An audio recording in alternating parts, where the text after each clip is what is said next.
is voted by my Patreon members, so thank you guys so much. If you also like to vote for what videos I make in the future, please definitely consider joining as well. I'll leave a link in the description.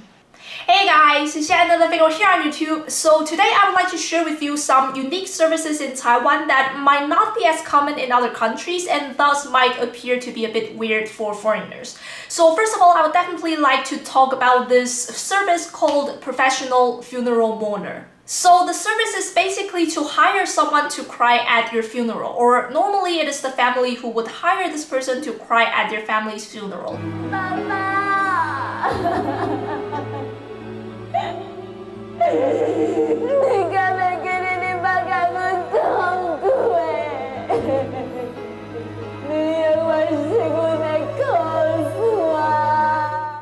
So I guess this type of service also exists in several other countries, although it is very uncommon nowadays. But I guess in different countries, there are different traditions, different customs, and different reasons behind this. So today I'm going to share the version here in Taiwan. So here in Taiwan, people hire professional funeral mourners because one of the biggest fears of Taiwanese people, especially the older generations, is to have no one to cry for you at your funeral. So usually, especially for the family members, they are expected to cry throughout the entire funeral. But of course, this is not very easy because, obviously, not everyone deal with traumatic experiences with tears.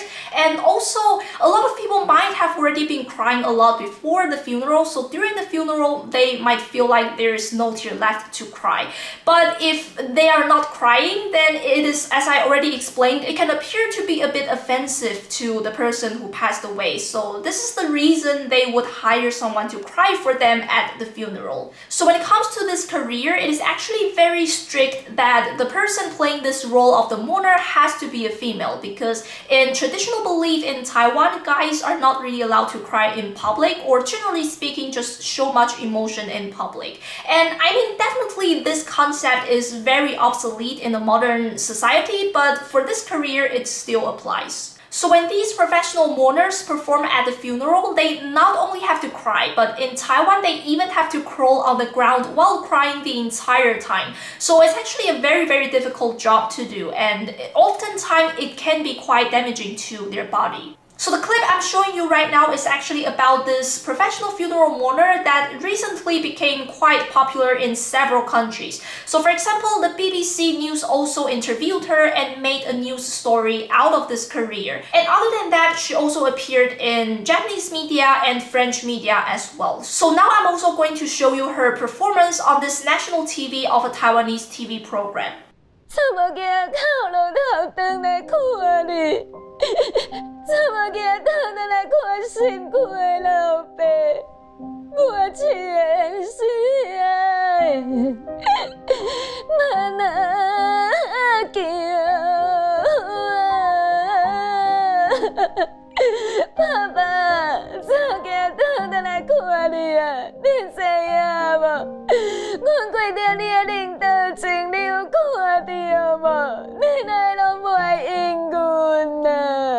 So that's basically how they would sound like when they cry at the funeral. So this career in Taiwan is called 少女白情. The name came from a Taiwanese puppet show. So this same person who is famous for being a professional funeral mourner, she actually provides another service at the funeral which is equally as unique in Taiwan. So I would also like to share with you. So basically what they would do is that they would hire normally 3 girls. They would perform kind of like an acrobat performance at the funeral. So they would do maybe backflips, stuff like that. And this ritual is basically to guide the soul to the other world. So they would also perform this at the funeral. Okay, moving on. So this next service is probably a little bit more common, not just in Taiwan, but probably some other places that still follow Chinese religions. But it would definitely still appear to be really weird for foreigners because it involves the process of collecting some of your hair and nails. So the service is usually provided by a temple or a fortune teller who knows how to do the ritual. And the ritual is usually performed somewhere around the Lunar New Year. So they would take your hair and nails and they would would do the ritual to pray for your good luck in the following year. Another thing you have to provide for the ritual is one of your shirts. So during the ritual, they would stamp on the shirt, and it is actually unwashable, so the stamp stays forever. But every time you wear that shirt, you have the stamp on you, it protects you from bad luck.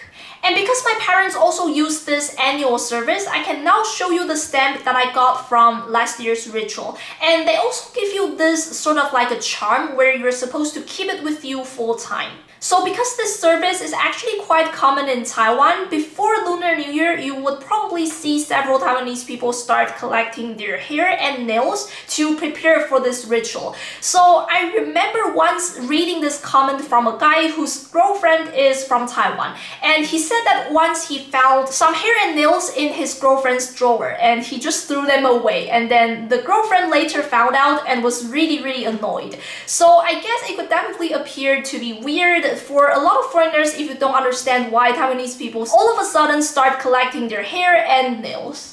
The next service I would like to share with you can actually be seen everywhere in Taipei, and I do think it's only in Taiwan because I don't think I've ever seen this type of services in any other countries I've been to. So basically, if you wait for a red light in Taipei, at the busy crossroad, you would sometimes see some people with disabilities, maybe they're sitting on wheelchairs, and they would be selling some small stuffs like gum or tissue paper, and sometimes they would be selling some cookies that they personally made. So sometimes people would buy things from them while waiting if they need it, and it would also help these people. It's also very commonly seen in the highway rest areas where some of these people would also be selling lottery tickets, so you can buy some lottery tickets and play along while waiting. Again, it's very commonly seen in Taipei in the city center. So I don't know if some other countries might be doing something similar, but personally I don't think I've ever seen something like this in any country or any cities I've ever been to.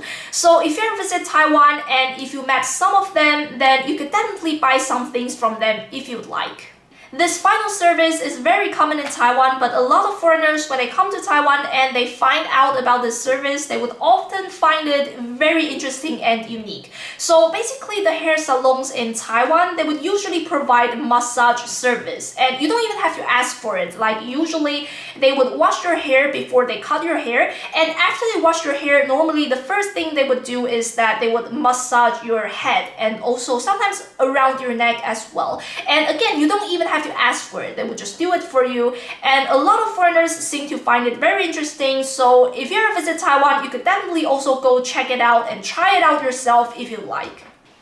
Okay, so that was basically everything I would like to share with you today. Please comment down below and let me know if there are also any weird services in your country as well. Thank you so much for watching. I really hope you enjoyed it, so please leave a like if you did, and please subscribe for more Taiwan related content. And I will see you in the next video.